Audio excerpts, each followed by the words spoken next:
Rather disappointed in the outcome of the meeting. Obviously, we've been negotiating with the council now for 18 months or so to try and come to an agreement. We are trying to be the friendly neighbour, basically, with the village, as we have been over the last 60 odd years while the circuit's been there. The circuit has run under a noise order since 1985, which has never been enforced in any way by the council until January this year. And they've now taken us to court for 5 breaches from last year. That comes up in August.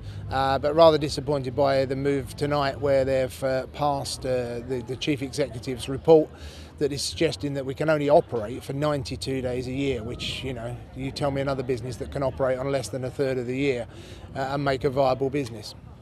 The council over the last 3 years have had around about 150 complaints, something like that. However, over 110 of those have come from 2 households alone in the village. So with 500 people in the village and that sort of result, there are a lot of people in the village that are very pro the circuit. And there's also a lot of people in the village that basically are happy with what goes on in their village and have not made any comment on it. The meeting tonight was to try and bring to a conclusion, or one step to a conclusion, of a long-running issue between the council, residents in the village and Mallory Park. The members are asked to take a strong line in terms of court action, legal action against Mallory Park, which they've agreed to do.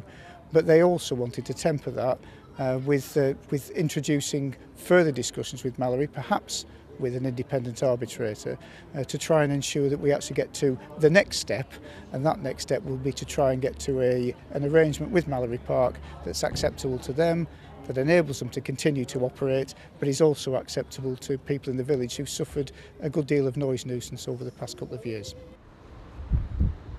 I'm disappointed that they're taking it to court. I was hoping that they'd accept the proposal.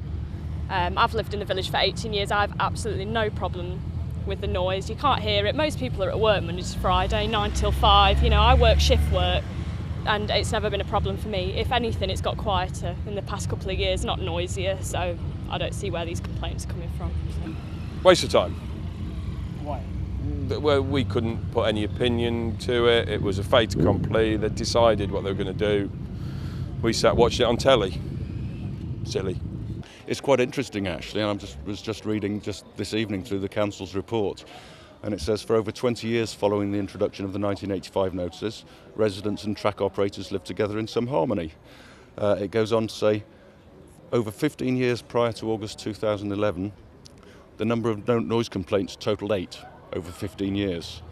Then it jumps up in 2012 alone, it says here, the council received 153 complaints. It goes on to say, there was a petition signed by 47 people. Of the 153 complaints, 72 came from one household and 35 from another. Now, that strikes me that as there's a couple of people got the bit between their teeth. They don't like the background noise that comes from the circuit, and they're kicking up a stink about it.